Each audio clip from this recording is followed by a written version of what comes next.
पाटील साहेब, काल संपूर्ण राज्यानं ते फोटोग्राफ्स बघितले, ते दृश्य बघितले, जे कदाचित मुख्यमंत्री उपमुख्यमंत्री यांनी 2 महिन्यांपूर्वीच बघितलेले असावे।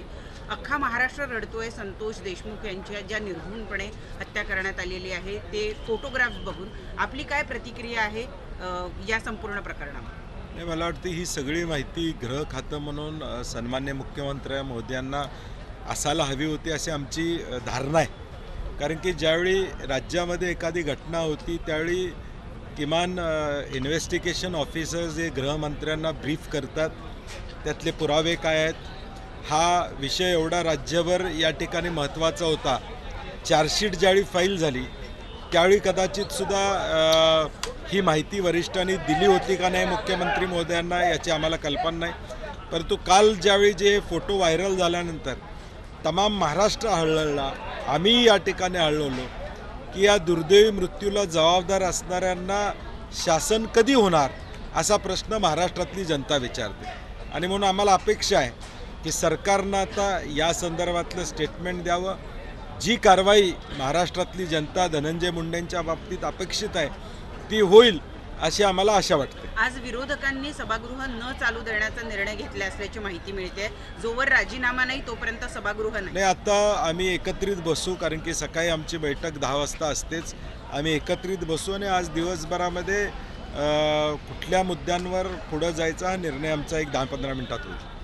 महत्त्वाचं म्हणजे इतक्या क्रूरतेने ही हत्या झालेली आहे, चार्जशीट व्हायची वाट का बघितली जाते? धनंजय मुंडे यांना इतका सॉफ्ट कॉर्नर या सरकारकडनं का दिला जातोय?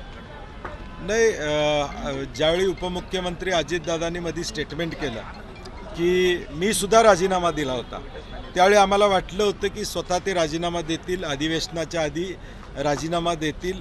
परंतु त्यांना कुणाचं पाठबळ होतं का राजीनामा न देण्यासाठी असाही प्रश्न या ठिकाणी निर्माण होतोय। आणि म्हणून मला वाटतं हे सगळं सत्य, मग आता हे सत्य ज्यावेळी काल बाहेर आलं, सोशल मीडियावर हे फोटो व्हायरल ज्यावेळी झाले, तोपर्यंत गृह खात्याला याची कल्पना नव्हती का, याची तीव्रता नव्हती का, असे अनेक प्रश्न उपस्थित होत आहेत।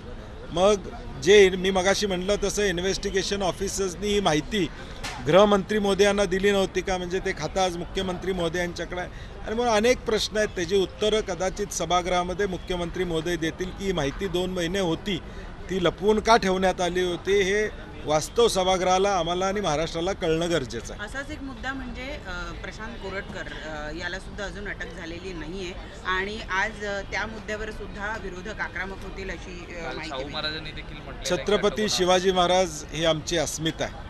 आज त्यांच्याबद्दल आक्षेपार्ह वक्तव्य करणाऱ्यांना अजून अभय या राज्यामध्ये मिळते हे दुर्दैव आहे। त्यांना अगदी जामीन मिळण्यापर्यंत अटक न होऊ देण्याचं षडयंत्र काय आहे?